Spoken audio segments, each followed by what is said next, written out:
अस्सलाम वालेकुम my YouTube family, कैसे हैं आप सभी? उम्मीद करती हूँ बहुत ही अच्छे और खुशहाल होंगे।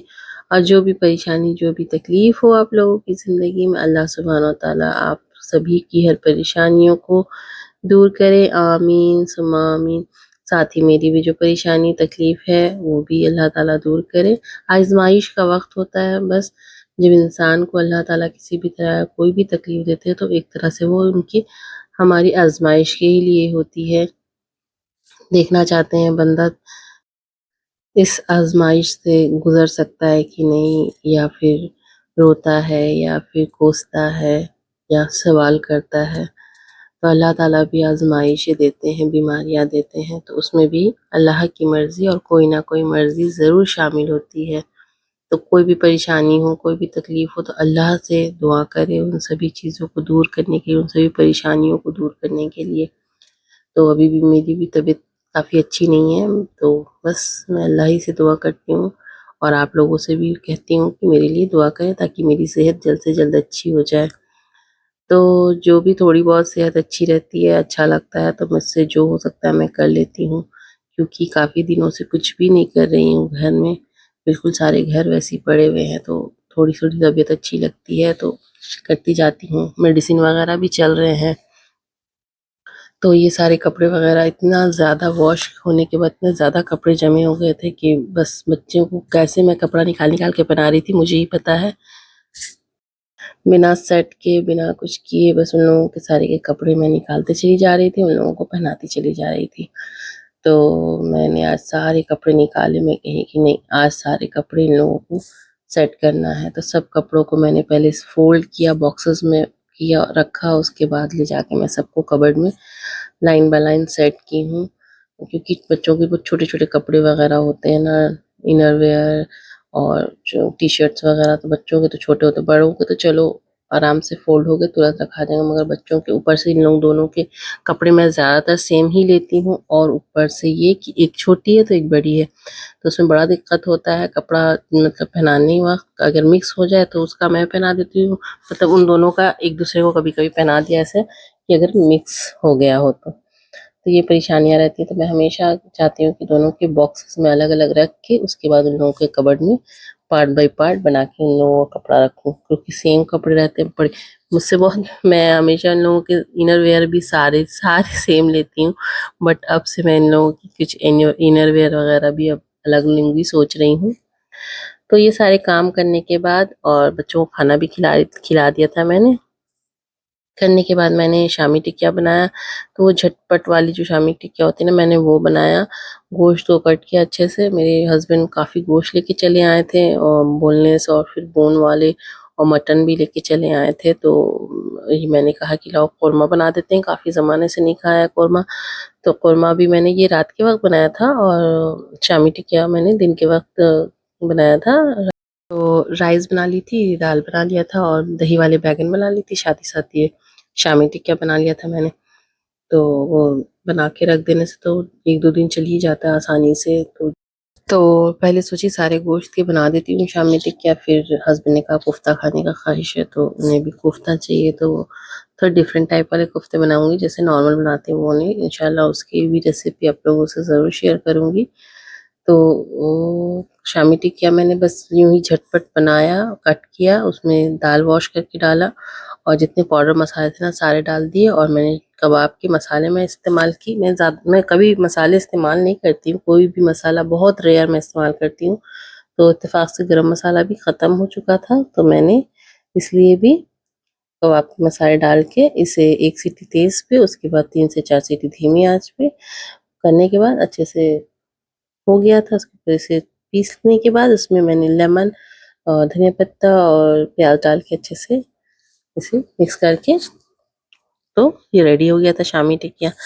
तो जी ये मैं कोरमे के लिए मैंने पहले घी में मटन डाल के अच्छे से भून लिया, सारे खड़े मसाले भी साथ में मैंने थोड़े से सौटे कर लिए, फिर 10 मिनट के लिए इसे ढक के छोड़ दिया ताकि ये अच्छे से भुना-सा जाए और जो भी इसके फैट्स वगैरह हैं वो थोड़ा रिलीज़ हो जाए। तो ये अच्छे से भुनाने के बाद इसमें मैंने अदरक लहसुन का पेस्ट डाल दिया है और उसे डाल के फिर अच्छे से भून लूँगी। और ये घी में ही बनाए ये कोरमा, इसका टेस्ट नेक्स्ट लेवल तक हो जाता है घी में आप बनाएंगे तो। कोई कोई चीज़ें ऐसी होती हैं ना, गोश्त की मटेरियल या चिकन, वो सब आपके नेक्स्ट लेवल जो होता है ना टेस्ट को इन्हांस करने के लिए, तो किसी कभी घी में बना ले या फिर बादाम वाले जो तेल आते हैं ना, आलमंड्स नहीं, वो जो पीनट्स वाले होते हैं वो, तो उसमें बना ले चिकन, कभी कभी उसमें और भी टेस्ट इन्हांस हो जाता है। तो ये अच्छे से बनाने के बाद इसमें मैंने कश्मीरी लाल मिर्च पाउडर, धनिया पाउडर, नमक और ये जीरा पाउडर, लाल मिर्च पाउडर, इन सभी चीज़ों को डाल के अच्छे से भून लिया।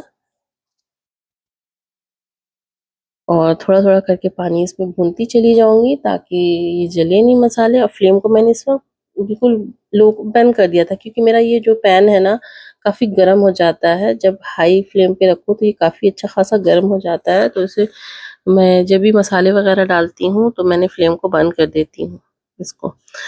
तो बस इसको अच्छे तरीके से मिक्स कर लेंगे। हाँ, इसके लिए आपने क्या करना है, बादाम को 10 से 12 बादाम को अच्छे से भिगो दें रात भर के लिए, 4 से 5 घंटा गर्म पानी में डाल के छोड़ दें। कि बादाम भी पड़ती है, आलमंड जिसे कहते हैं, तो उसे छील लेना है अच्छे से, और उसे बीच से स्लाइसेस करना चाहते हैं तो कर ले, या फिर ऐसे ही रहने दें। वो लास्ट में मैं डालूँगी, तो इसमें थोड़ा-थोड़ा पानी डाल के 5 से 6 मिनट के लिए खूब अच्छे तरीके से मैंने भून लिया। मैं लगभग 10 मिनट इसे भूनी थी, तो ये अच्छे से गल जाएगा।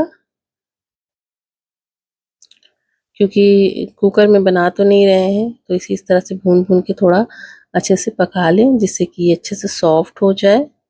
और ये मटन है, तो ये देखिए थोड़ा-थोड़ा पानी कर के मैं इसे भून रही हूँ। तो ये भी मेरा चल गया था 2 दिन के लिए, मैं बना दिया मैंने, अब ये 2 दिन आराम से चल जाएगा। तो नहीं होगा तो मैं राइस भी बना लूँ, वैसे तो रोटी के साथ बहुत अच्छी लगती है, वो तंदूरी रोटी या नॉर्मल रोटी के साथ भी। तो ये दही डाली हूँ मैं इसमें, अच्छे से फेंट लिया था मैंने इस दही को, ताकि किसी तरह का कोई दानेदार ना रहे। अगर आपने दानेदार चाहिए तो आप दही को फेंटे ना डायरेक्ट डाल दें, तो उससे क्या होगा ना, ये दानेदार वाले कौरमे वो भी मैं आपसे ज़रूर शेयर करूँ, दानेदार कौरमे। बट ये फेंटी हुई दही थी अच्छे से बिल्कुल, तो दही डाल के अच्छे से फिर से मैंने इसे मिक्स कर लिया है। तो काम चाहेंगे ख़त्म हो जाए तो वो पॉसिबल नहीं है, काम निकलते ही चला आता है। तो गोश्त वगैरह जो मटन वगैरह रहे तो ऐसे ही किया करें आप लोग भी, जो जिनको दिल नहीं करता या तबीयत ख़राब रहे तो शामी टिकिया वगैरह बना के रख दें फ्रिज में, या फ्रीज़र में टिकिया ही बना के रख दें, आसानी से हो जाती है। और ऐसे ही गोश्त बना लें या मटन बना लें, जो भी चीज़ें, चिकन 1-2 दिन की बना के रख दें फ्रिज में, बेहतर रहता है।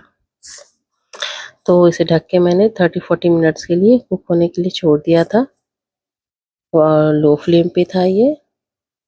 तो ये अच्छे से हो चुका है, ये देखिए गोश्त देखिए आसानी से टूट रहे हैं, तो ये बिल्कुल गल गया है।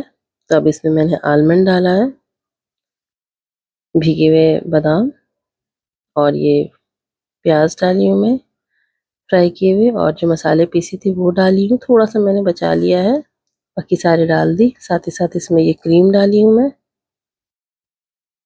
कुकिंग क्रीम डाला है मैंने। तो बस इसे अच्छे तरीके से भून लेंगे। अभी तो छोटी वाली बेटी की भी एडमिशन करा रही हूँ, तो उसी में लगी रहती हूँ, बहुत बिजी हो गई हूँ। अब तो लगता है जैसे बिल्कुल भी कुछ वक्त ही नहीं मिलता है, बड़ी को पढ़ाओ तो छोटी रोती है, छोटी को पढ़ाओ तो बड़ी रोती है। साथ ही साथ इसमें ये मैंने एसेंस डाला है, केवड़ा एसेंस है। अगर केवड़ा एसेंस नहीं पसंद है तो स्किप कर दें, या केवड़ा वाटर अगर डालना चाहते हैं, अगर हल्का खुशबू आप लोग खा सकते हैं, बिल्कुल लाइट वाली खुशबू, तो आप इसमें केवड़ा वाटर डाल दें। तो डालने के बाद 2 से 3 मिनट मैंने और इसे धीमी आँच पे बिल्कुल छोड़ दिया, बिल्कुल धीमी आँच है देखिए। बस इसी तरह बनाए खाएँ, और ये बन के रेडी है। हाँ, तो वही छोटी वाली बेटी को मैं दिन से लेके रात तक पढ़ाते रहती हूँ, क्योंकि उसे मैं बिल्कुल ध्यान नहीं दी थी उसके वक़्त पे। जब से मतलब वो थोड़ी धीरे-धीरे जो बड़ी वाली बेटी के साथ पढ़ती ही थी, बहुत कुछ वो जानती है, बट से जैसे 1 टू 10 तक पूरी काउंटिंग अच्छे से नहीं जानती, बीच-बीच में खा जाती है, और एबीसीडी भी वही हाल है। तो उसके पीछे लगी रहती हूँ।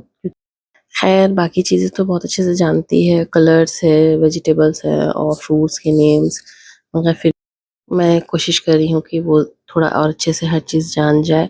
उसे अपना नाम नहीं कहना आता है क्योंकि सबसे पहले इंटरव्यू में तो नाम ही पूछते हैं। तो उसकी नाम हम लोगों ने घर में कुछ और रखी है जिसे वो अपना नाम वही कहती है, जो उसका रियल नेम है वो नहीं लेती है। तो ये हम लोगों के लिए बड़ी मसले की बात बन गई है, वो अपना नाम ही नहीं लेती है, रियल जो नेम है उसका।